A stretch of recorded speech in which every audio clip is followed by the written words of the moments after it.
In the previous video, we took a look at the idea of how to get a linear regression and try to just derive the formula for that. In this section, what about a quadratic type of regression, which is something that's new to us? We haven't looked at it in this course. So a quadratic regression means that you have a bunch of data that seems to find a quadratic or seems to fit a quadratic sort of relationship, whether it be concave up or concave down. And remember in the last video that we just took the linear representation and we just did, we found the formula for a sub 1x plus a naught plus e. We're going to do the exact same thing, except now what we're going to do is we're just throwing in ax squared. And basically, it's the exact same thing that we did before. So we're going to start by finding the sum of y of all those quadratics. And remember, e is the distance, okay? So remember, there's a distance between each of these. So there's a distance, an e, all right? And you guys get the idea, is that there's an error between the quadratic curve and then the actual data or residual, all right? And that's what all those e's are for each time. And so just like we did in the previous for linear, we're going to distribute. Right? So it's basically the same process each time. You're going to distribute the sum, and then you're going to solve for e sub I. And similar to the previous video, I believe that this should be a plus right here. All right, and it'll be a plus on your guys' paper. It was just a typo on mine. And then finally, you're just solving for e sub I. So solve for sum ei in this step, and this is just where we distributed. And then just like we did in the previous section, what we're going to do is we are going to go through and factor the sum, right? And just rewrite it so that it's a quantity. And then right here, we're going to square and then just rename this SR. All right, so we're just taking the sum. This is really just the sum of e sub I squared, but just for convenience, we're going to call it SR. And you might remember in the previous section when we were dealing with the linear data, what we did was we found the partials. Now this time, we need to solve for three coefficients. We need A2, A1, A0.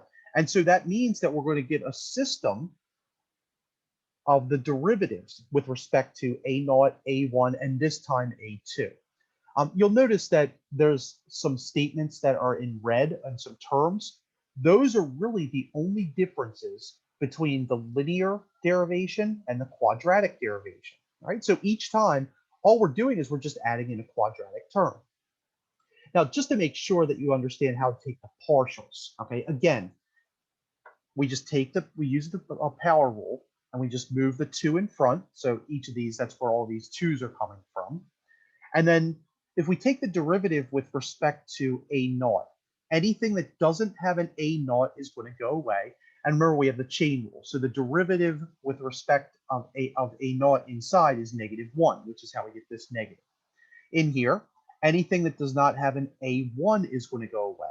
All right, so this goes away, this goes away, this goes away when we take the derivative for the chain rule. And right here, if we take the derivative of A1, that's just going to leave us with negative x sub I, which is how we get -2 x sub I. So the 2 comes from the power, and then the negative x sub I comes from the partial derivative inside of that chain rule. All right, and then finally, we could do the exact same thing on the last term. And all we're doing is we're taking the derivative with respect to A2. And so if we do that, this time what's going to happen is we're going to be left with a minus x squared I. And so that's where this x squared I comes from, the minus. And again, the 2 just comes from our power rule. All right, so hopefully you guys are starting to see the pattern of what's going on with this. Each time is that we're just taking our partials, and each time it's just basically adding another factor of x sub I as the coefficient. And that's what's basically going to happen, right? And so just like we did before, what we're going to do is we're going to redistribute and we're going to solve for anything that contains a y. All right, so basically we just get rid of the -2 because we divide both sides by -2, and well, that doesn't matter because 0 divided by -2 just goes away. We're going to distribute our sum, and then we're going to solve each for any series y sub I, and then there might be some other stuff in there. And once again, we get a system of equations, and we can use MATLAB to be able to solve that system very quickly. All right, so what we do is we just say, okay, we're going to remember we're solving for A0, A1, and A2. And so we just throw these into our matrix right here. And those are going to be what we're solving for. And then everything else just becomes part of the larger matrix that's going to be multiplied by this guy right here. And so we get x squared, x, and we call that n. Remember from the previous video that you're just adding n, or you're adding 1 to itself n times, right? And then we get x cubed, x squared, xi, x4, x cubed, x squared. All right, so you can probably see a pattern is that each time we're just increasing by a factor of x in the row. Right? Over here, if you go down the column, you have x sub I to the 0, x sub I to the first, x sub I squared. And so we're just multiplying each of those each time. All right, so this is our formula. All right, and this is how we derive the formula. All right, just by going through, finding the partials, and then setting each of the sums of the squares of the residuals, and then taking the partial derivatives of those sums of squares of residuals and optimizing them. All right, so just a really basic example. Let's say we want to have a quadratic fit of 4 points. Okay, so these are our 4 points. And what we need to do is we just need to find all of these values, throw them into the matrix, and then we can go through and just solve it just like we did before. All right, so we're going to use Excel again. All right, so we're going to have an X column and a Y column. So our first X is going to be, and let me delete all this. This was from the previous video. So we have an X, and then we have Y data, and we have X as -1, 0, 1, and 2. All right, and again, that's just from our data right here. So -1, 0, 1, and 2. And then we have -1, 0, -2, and -4. And what do we need? Well, we need x squared, x cubed, x4. So we're going to have x squared, x cubed, x4. And then we also need xy, right? So, and why do we need that? Because right here we have xy. And by the way, we're just getting all of these values in the matrix, and then we need x squared y. All right. So we're just going to use Excel to get those. So this is going to be equal to A2 squared. This is going to be equal to A2 cubed. This is going to be equal to A2 to the 4th. This is going to be equal to A2 times B2. And this is going to be equal to, we're just going to use the x squared. So that's going to be C2 times B2. Right? And then we're just going to go ahead. We're going to highlight these. Right? And then we're just going to drag it.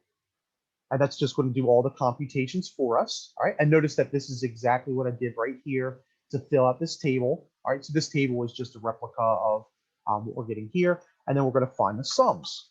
So we're going to find sum of this. And then we just take and drag this. All right. So these are the numbers that we really want right here. Right. And again, the same sums right down here. Right. And we're just going to throw all those into the matrix. All right. So just to make sure we understand how we're throwing those into our matrix. So x squared is going to be 6. And then we have x, which is going to be 2. And it's going to be 4, because that's the number of ordered pairs that we have. And then cube is going to be 8.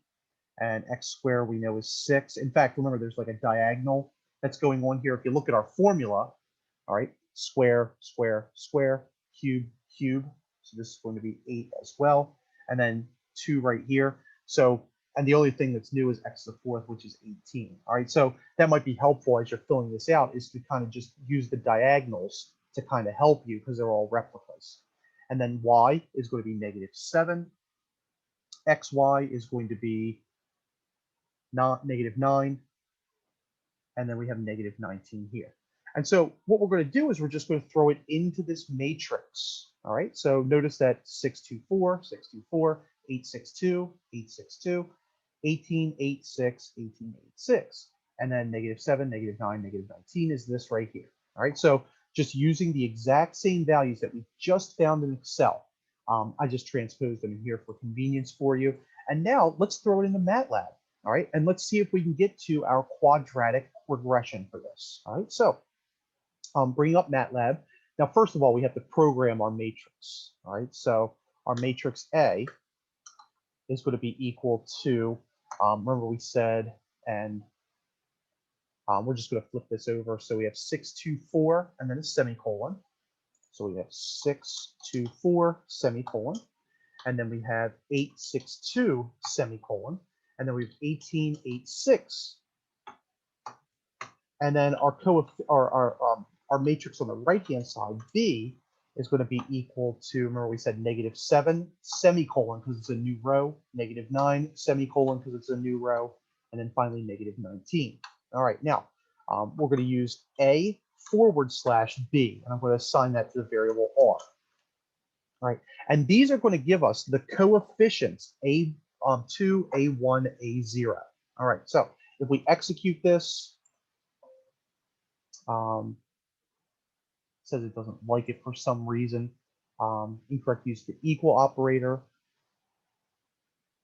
I'm not sure why it doesn't like it. Oh, because I didn't put a closing bracket at the end of it.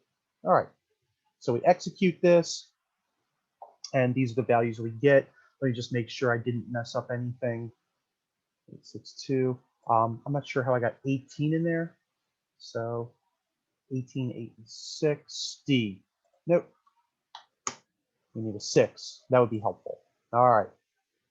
So these are the coefficients. All right. So we could say that the LS, I'm going to call this LS quad. All right. So LS quad is going to be equal to, all right. So we're going to have R1, 1 times x squared plus R2, 1 times x. And let me use x1 because I want to use x in the next. And then we're going to have R plus R of 3, 1. All right. And let me suppress this. And I'm going to run it. And then there's our least squares parabola. All right. So pretty cool. Now, what we can also do is we can use the Polyfit function. All right. So let's go ahead and program the original x and y data. So remember, we had 4 points, which were -1, 0, 1, and 2 for x. And then for y, we had -1, 0, -2, -4. Right? And now we can use Polyfit x, y, but instead of 1, we're going to have 2 because 2 is the order of the polynomial. All right? So I'm going to define this as p. And let's go ahead and run this. All right. And let me do the same thing. I'm going to suppress this, and I'm going to say LS quad is going to be equal to P1 times x squared, because that's the coefficient of the quadratic, P2 times x plus P3. Right? And I'm just going to go ahead and run this. And I'll use x1. That would be smart. All right, and check this out. This is really cool because this is what MATLAB does for us, but we already knew how to do it because we just derived the formula, okay? Just to show you that it does fit, right? What I'm going to do is let's plot. I'm going to plot. Let's do this. Let's define x1. I'm going to put them both on the same plot. So let's say x1 is going to be equal to from -2.01 to 3. And I'm going to plot, let's say x, y, and we're going to do a scatter plot. So we're going to have some holes there, and then we're going to hold on, and then we're going to plot x1, ls quad. and we're going to hold off. All right, so let's go ahead and run that. And data must be numeric. So, oh, I know what I did here. And I'm going to put this, let's just copy this one last time. So that way X1 reads it. So let's try that. There we go. Okay, so notice what we get, and I should have suppressed it, but no big deal. Notice what we get is we got the points that are pretty close to the quadratic curve, because what we did was we created a quadratic to model this. All right. Now, if I wanted to, I could go ahead and cut out. So let me just do this one last time just to show you that I could just do from -1 to 2 and just reshape it, and I will suppress all this time. All right, and so now what we can see is we can see that the distance from here isn't all that big. All right, and that shouldn't be, because we want a good fit. And obviously, quadratic is a much better fit than linear for this. If we did linear, then it would try to cut through here, and that just wouldn't work out too well. All right, so that's how we go through and we get our quadratic regression.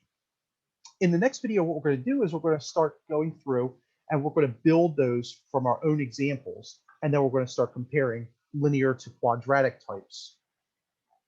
And we're also going to use the Polyfit function as a check, but we are going to have those matrix equations and we're going to have to get them for ourselves.